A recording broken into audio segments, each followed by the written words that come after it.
berikut ya, karena waktu kita langsung mendengar respons dari Pastor John Bunai ya, Koordinator Jaringan Damai Papua. Ada Pak Pater, kami silakan Pak Pater.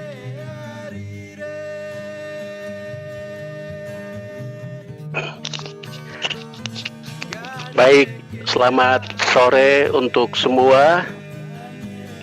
Terima kasih banyak, saya sudah mendengar, saya mengikutinya dengan seksama mulai dari pertama untuk Bapak terkasih, Bapak Freddy, Bapak Jimli, dan juga saudara-saudara hamba-hamba Tuhan terkasih. Terima kasih banyak, saya sudah dengar. Saya ngomong sebagai koordinator Jaringan Damai Papua. Kalau kita bicara soal otonomi khusus, itu tadi Bapak-Bapak sudah ngomong. Sekarang sebagai Jaringan Damai Papua, berdirinya Jaringan Damai Papua ini karena ada bilang Papua merdeka harga mati, lalu NKRI harga mati. Ketika dua isu itu berjalan, lalu lahirlah Jaringan Damai Papua. Kenapa? Ini di Papua ini manusia, di Jakarta ini juga manusia. Di sini punya pikiran perasaan, di Jakarta punya pikiran dan perasaan. Kenapa tidak duduk sama-sama musyawarah mufakat? Coba sama-sama bicara untuk mencari jalan keluar. Maka dialog itu menjadi langkah yang terus ditawarkan sudah 10 tahun.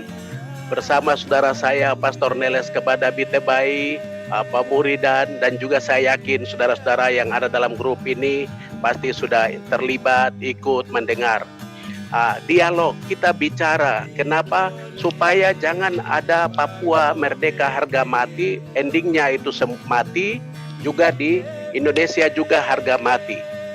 Kami melihat Otsus itu dia hadir juga rupanya macam mau mendukung barang ini, Jadi supaya menjadi sebuah jembatan supaya tidak boleh ada yang mati. Maka lahirlah undang-undang itu, bikin otonomi khusus. Di sini saya lihat itu kami belajar dari Undang-Undang Republik Indonesia nomor 21 tahun 2001 tentang otonomi khusus bagi Provinsi Papua. Itu kami sudah belajar. Kami lihat undang-undangnya bagus sekali.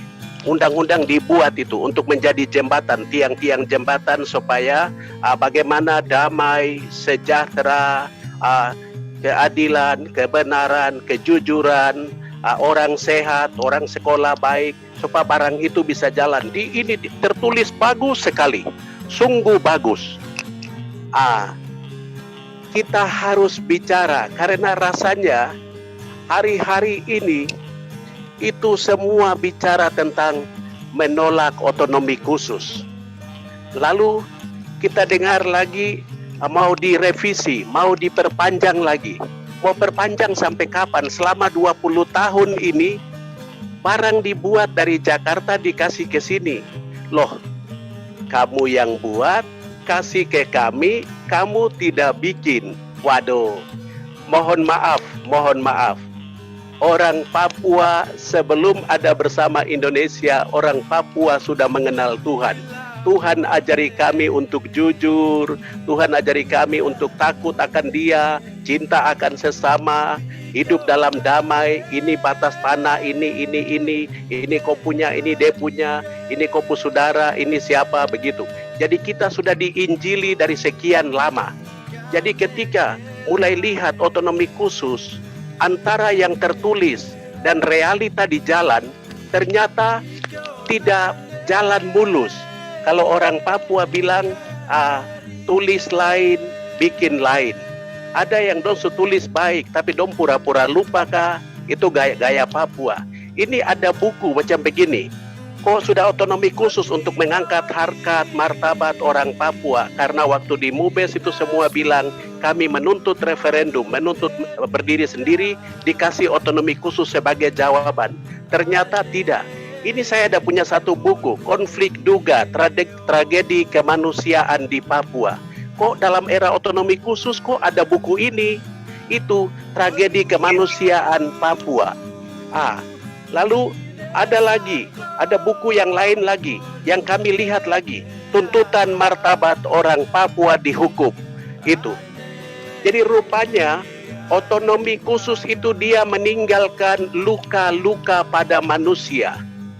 Membangun jembatan, luar biasa. Membangun rumah sakit, oke. Membangun jalan, oke. Tapi itu bukan tujuan dari otonomi khusus yang diminta oleh masyarakat di atas tanah ini.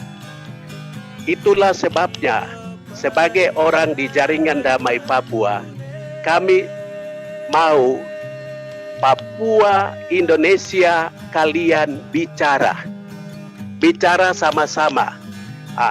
Tapi kalau saya lihat di sini, kalau bicara soal Otsus, di dalam pasal 77, usulan perubahan atas undang-undang ini dapat diajukan oleh rakyat Provinsi Papua melalui MRP dan DPRP kepada DPR atau pemerintah sesuai dengan peraturan perundang-undangan.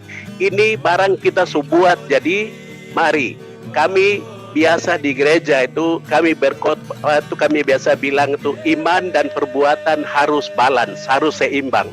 Maka yang tertulis ini, kalau bangsa ini, kalau kita ada di bangsa yang berketuhanan yang Maha Esa dan berkeadilan sosial, mari kita kembalikan ke rakyat. Kasih kembali ke rakyat, supaya rakyat bicara dulu, rakyat merumuskan, lihat kembali, evaluasi itu semua dulu, baru kita duduk, kita dialogkan, kita bicarakan. Sementara pemerintah coba lihat peraturan-peraturan perundang-undangan itu, baru mari kita bicara sebagai orang yang bermartabat. Kami orang Papua juga manusia, tidak usah kasih stigma apapun seperti yang kemarin kita sudah dengar. Aduh, itu merendahkan harga manusia. Itu tidak boleh lah. Tidak boleh kasih cap ini, cap itu, stigma ini, stigma itu. Mungkin sudah stop. Hari ini kami pihak gereja di mana-mana semua bilang itu tidak usah. Hargai kami bermartabat seperti kami juga menghargai orang lain sebagai manusia yang bermartabat. Maka untuk masa depan Otsus ke depan, saya sebagai koordinator Jaringan Damai Papua, kalau mau rumuskan itu ke depan, dialogkan dulu. Dialogkan itu, bicara soal Otsus, tapi kembalikan ke masyarakat. Lalu masyarakat akan memakai undang-undang itu sambil melihat hasil yang sudah dihasilkan oleh LIPI. Ada 4 akar masalah. Karena kalau undang-undang ini saja tanpa kembali ke 4 akar masalah itu, nanti ke depan agak susah. Karena luka itu berkepanjangan. Maka pada kesempatan ini saya berterima kasih sudah undang saya punya saudara-saudara hamba-hamba Tuhan dan juga kedua bapak yang saya kasihi dan saya hormati. Mari, dialog adalah cara yang terbaik untuk bicara semua hal ini. Karena pikiran berikut itu juga ada. Kalau tidak didialogkan, nanti konflik tidak pernah akan selesai di atas tanah Papua. Saudara-saudaraku terkasih, bagaimana masa depan Otsus? Nanti entah apa mau bilang jilid apapun, yang penting harga diri manusia di 7 wilayah adat di atas tanah ini sudah mengenal Tuhan. Dia tahu, kasihilah Tuhan Allahmu dengan segenap hatimu. Manusia di atas tanah Papua di 7 wilayah adat sudah tahu sesama itu adalah saudara saya. Itu sudah ini, kasihilah sesamamu manusia seperti dirimu. Dan alam semesta ini dipersembahkan untuk kita pakai demi kemuliaan Allah. Maka lagu itu sudah muncul. Surga kecil yang jatuh ke bumi, tanah Papua sudah muncul. Itu semua karena ungkapan terima kasih kami kepada Tuhan. Maka hari ini ke depan tidak usah kembali lagi bicara sejarah, tapi kita bicara realita hari ini. Orang Papua mau apa di atas negerinya ke depan. Apapun yang nanti mereka bicara di MUBES bersama MRP, itu adalah keputusan masyarakat.